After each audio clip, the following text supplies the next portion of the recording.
got nothing to hide. औज़ुबिल्लाहिमिनश्शैतानिर्रजीम बिस्मिल्लाहिर्रहमानिर्रहीम।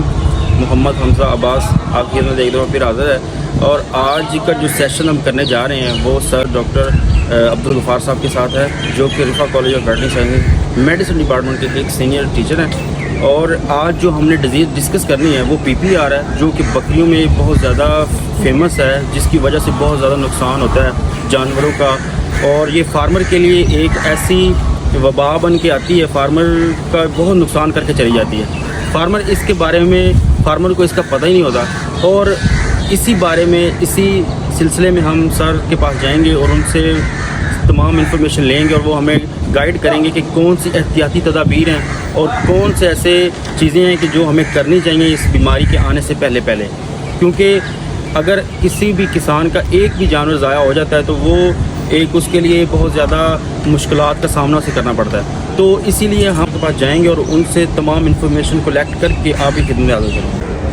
अस्सलाम वालेकुम सर जी, जैसा कि आपको पता है कि आजकल PPR के बहुत ज़्यादा केसेस आ रहे हैं और PPR की वजह से लोग बड़े परेशान भी हैं।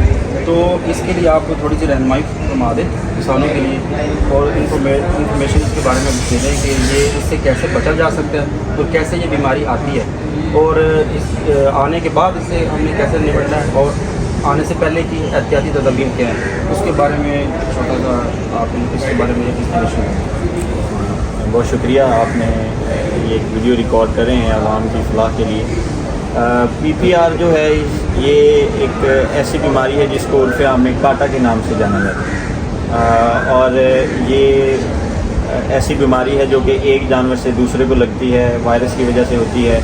और उन दिनों में जिस वक्त जानवर बहुत ज़्यादा एक छोटी जगह पर क्लोज़ हों और एक जानवर से दूसरे जानवर का डायरेक्ट रब्ता हो या उसके मुंह से निकलने वाली कोई ऐसी चीज़ें हों जैसे थूक है, या उससे एक जानवर से दूसरे जानवर में मुंतकिल होने के चांसेस ज़्यादा होते हैं। अभी जैसे आपको पता है कि ईद उल अज़हा के दिन चल रहे हैं, तो मुख्तलिफ़ इलाकों से आने वाले जानवर एक जगह पर इकट्ठे होते हैं। अगर उनमें से किसी एक या दो जानवर को भी ये बीमारी है तो वो जानवर जब दूसरे के साथ मिलता है, उसकी जगह पर चारा खाता है, उसी जगह से पानी पीता है जिससे वो जानवर ने पानी पिया है, तो उसमें ये बीमारी आने के चांस ज़्यादा होते हैं। इसलिए इस बीमारी का फैलाव एक जगह से दूसरी जगह, एक जानवर से दूसरे जानवर में बहुत ज़्यादा है। इसको ज़्यादातर ये असर करती है जो हमारे पास छोटे जानवर हैं, जिनको हम स्मॉल रूमिनेंट्स कहते हैं, मिसाल के तौर पर भेड़ और बकरियाँ। और भेड़ और बकरियों में से भी इसके ज़्यादातर जो असरात हैं वो बकरियों में नुमायाँ होते हैं। होता यूँ है कि जब वायरस पानी के ज़रिए या खुराक चारा के ज़रिए से इसके मुंह में जाता है तो वो मुंह के अंदर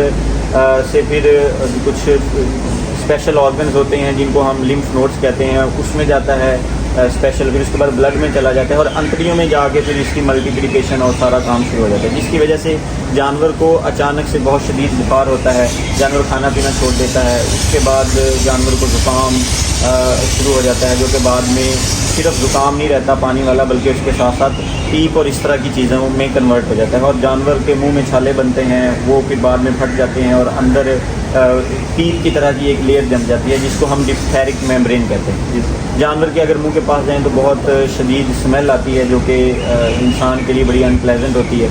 जानवर जो है वो बाद में शदीद किस्म के मोशन करना शुरू कर देता है जो बाद में और ज़्यादा डिज़ीज़ को ख़राब करते हैं। अब सवाल ये पैदा होता है कि इस बीमारी से किस तरह से बचा जा सके। तो वो फार्मर हजरात जो कि बकरियों को पालते हैं, उनके ऊपर लाखों रुपए लगाते हैं, उनको चाहिए कि दौरान ज़िंदगी जब वो छोटे हैं तो उनको PPR की वैक्सीन लगवाएं। पाकिस्तान में life stock and dairy development department के अंदर बड़ी कॉमन तरीके से इसकी वैक्सीन लगाई जाती है, जो कि हमारे वेटनरी रिसर्च इंस्टीट्यूट लाहौर में वो इसकी वैक्सीन बनाते हैं। तो ये सबसे बेहतरीन तरीका है कि इस बीमारी को रोका जा सके। लेकिन अगर किसी फ्लॉक में ये बीमारी आ जाए, किसी एक जगह पर बीमारी आ जाए, तो सबसे अहम चीज़ ये है कि उन जानवरों का दूसरे जानवरों से राब्ता ख़त्म किया जाए। इस लिहाज से हमारे फार्मर्स का इखलाकी तौर पर मजबूत होना इस लिहाज से ज़रूरी है कि वो उन जानवरों को मंडी में न लेके जाएँ जो कि बीमार हैं। फिर एक स्टेप हमारे डिपार्टमेंट की तरफ से ये लिया जा सकता है, गवर्नमेंट की तरफ से, कि वो जानवर जो मंडी में आ रहे हैं उनका प्रॉपर टेस्ट करने के बाद या कुछ छोटा सा मुआयना करने के बाद उनको मंडी में एक जगह पर इकट्ठे होने देना चाहिए, ताकि वो जानवर जो बीमार हों, जो जिससे दूसरी तरह से बचा जा सके। अगला सवाल आपने किया कि इससे हम किस तरह से आने के बाद कंट्रोल कर सकते हैं। इस बीमारी में जानवर کو بہت شدید قسم کے موشن لگتے ہیں, شدید پانی کی کمی ہوتی ہے, جانور کھانا پینا چھوڑ دیتا ہے منہ میں چھالے اور زخم بننے کی وجہ سے.